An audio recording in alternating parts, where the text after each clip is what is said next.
Praise the Lord. இன்றைய நாளுக்குரிய வேத வசனம் சங்கீதம் 132 அதிகாரம் 14 வசனம். இது என்றென்றைக்கும் நான் தங்குமிடம், இதை நான் விரும்பினபடியால் இங்கே வாசம் பண்ணுவேன். அன்புக்குரியவர்களே, இந்த அருமையான காலை வேளையிலே அருமைநாதர் இயேசு கிறிஸ்துவின் இனிய நாமத்தில் உங்களை வாழ்த்துகிறேன். பாருங்கள், இந்த கர்த்தர் தந்த நல்ல வசனத்திற்காய் நன்றி செலுத்துவோம். கர்த்தர் ஆலயத்தை விரும்புகிற ஒரு தாவீதின் அனுபவம். அதுபோல சீயோன் என்பது கர்த்தர் வாசம் பண்ணுகிற இடம்.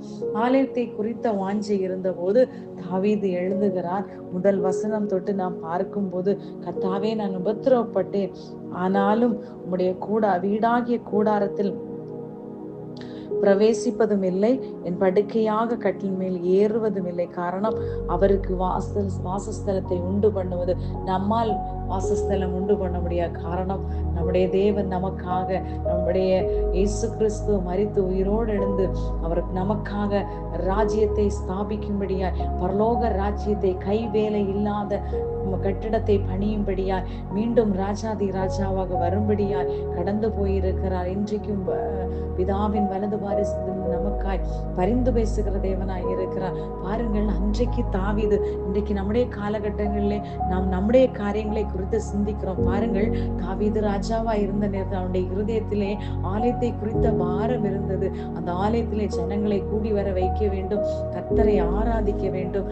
பாருங்கள், ஆராதனை எடுத்தவனுடைய வாழ்க்கையில் ஒரு நாளும் தோல்விகள் சம்பவித்ததில்லை. ஜெபித்த ஒரு மனிதனுடைய வாழ்க்கையிலே தோல்விகள் இல்லை. மற்றுள்ளவர்கள் பார்க்கும்போது சில தோல்விகள் போல இருக்கும். அந்த தோல்விகளை ஜெயமாய் மாற்றுகிற தேவனை ஆராதித்துக் கொண்டிருக்கிறோம் என்று அவர்களுக்கு தெரியாது.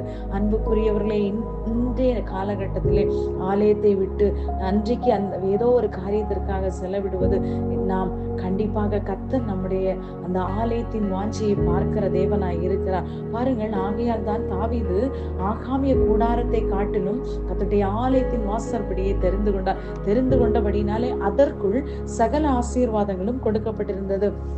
அதற்கு கீழுள்ள 133 சங்கீதத்திலே சொல்லப்பட்டிருக்கிறது, இதோ சகோதரர் ஒருமித்து வாசம் பண்ணுகிறது, எத்தனை நன்மையும் எத்தனை இன்பவுமானது.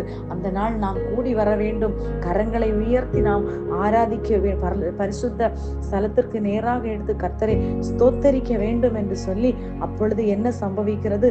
வானத்தையும் பூமி உண்டாக்கின கர்த்தர் சீயோனிலிருந்து நம்மை ஆசீர்வதிப்பார். அந்த ஆசீர்வாதம் வேண்டுமா? கர்த்தருடைய ஆலயத்தை வாஞ்சியுங்கள், அவர் வாசம் பண்ணுகிற ஸ்தலத்தை வாஞ்சியுங்கள், அவருக்காக நேரத்தை ஒதுக்குங்கள். நீங்கள் எதை முன் குறித்து செய்கிறீர்களோ அது உங்களுடைய வாழ்க்கையிலே கர்த்தருக்காக நீங்கள் செய்யும் போது அது உங்களுக்கு மிகுந்த பலனை கொண்டு வரும். God bless you all.